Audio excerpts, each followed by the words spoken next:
And then we're going to upgrade Body Slam, get one more defense, and hit him with Body Slam. So the upgrade we got from Armament, we upgraded Body Slam, is permanently for this combat, which is useful because we're going to fight him very long.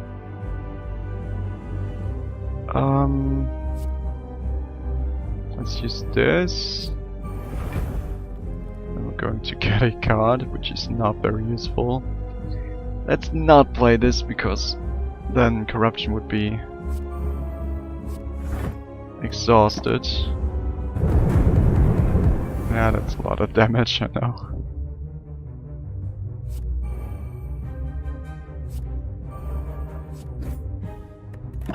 Let's just stack up strength as far as we can. So now there's corruption. It's probably best to save this card because we're blocking all of its damage. Now we're at 7.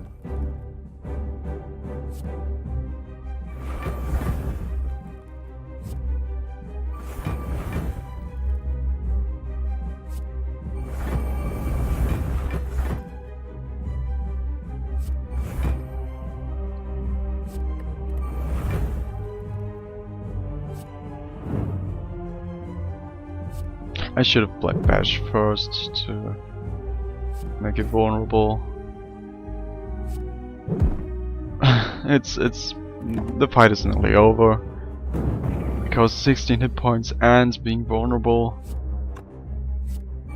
Yeah, that was easy. So it's looking to be a good deck. But now we have a decision to make, because Reaper deal 4 damage to all enemies, heal 4 unblocked damage dealt, and then it's going to be exhausted. Which means we would get a card that hits every enemy, we heal for the damage we do, and it's getting exhausted. But it's kind of expensive, and limit break, double your strength. If we manage to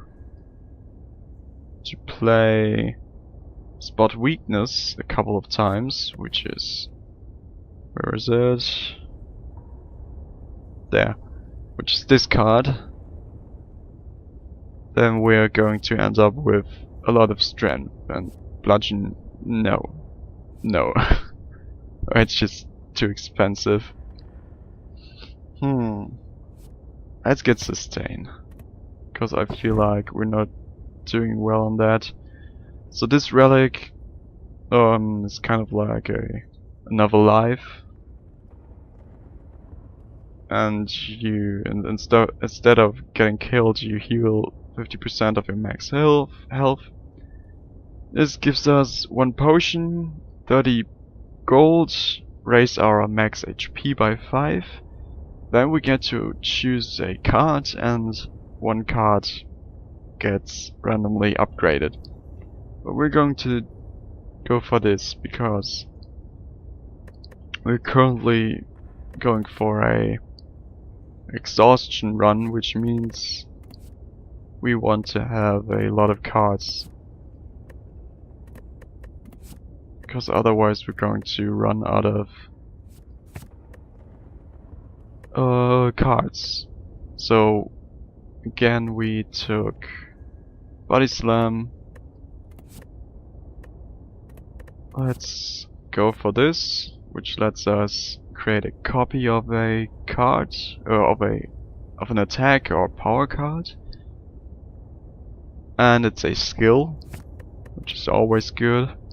Let's go for Clash, because if we played Corruption, we were able to get rid of all skills, which helps us play this card.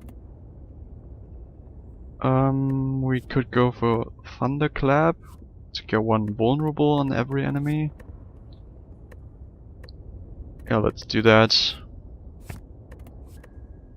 I feel like Heavy Blade might be useful because it gets affected by strength 3 times, and if it's upgraded it gets affected 5 times, and we do have some strength in the stack. So there's Act 2, there are 3 acts, and at the end of it there's always a boss. So let's have a look. We have 300 gold, which means we do want to go to a merchant. I kind of want to avoid elites because they can mess you up, and I feel like we're doing good even though we don't have a crazy amount of relics. I feel like going to this path and progress there. Get the merchant right at the end. That's tough. Let's hope for a good card. No, that's a bad card. We're going to take damage unless I want to use this potion.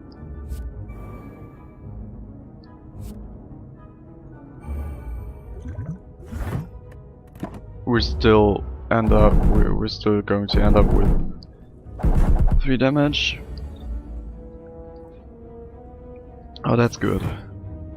So now we can attack 3 times, and this wing symbol means that they're flying, and you have to attack them 3 times to make them drop, which means you're going to stun them, and while they're in the air we're going to take 50% less damage. Let's try to kill this guy. See, he's dropped down. Now he's going to take 100% of the damage, which is not really useful since he's already down to 3 hit points, but you know.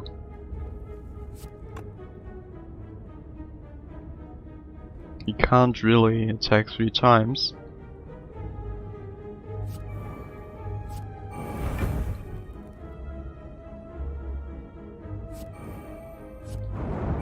We managed to kill one of them. We're going to take a lot of damage, 19 damage. Let's see, Reaper might come in handy. Especially if there are a lot of enemies. Let's upgrade it. And oh, let's create a copy of it.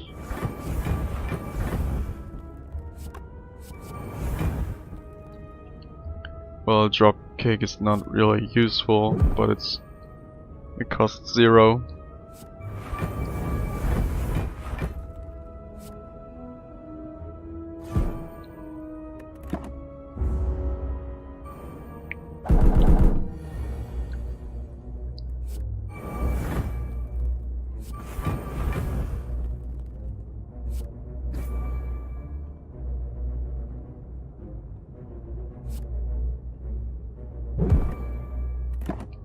I'm saving the... Ugh. That's annoying. Wanted to heal up, but the game doesn't allow me to do that. That's a skill, so let's just take it. That was kind of fast, I think. Apply 5 weak and vulnerable to all enemies, exhaust. And the cost doesn't really matter because corruption makes it so that it costs 0. So this guy wants to have a relic and gives us another relic.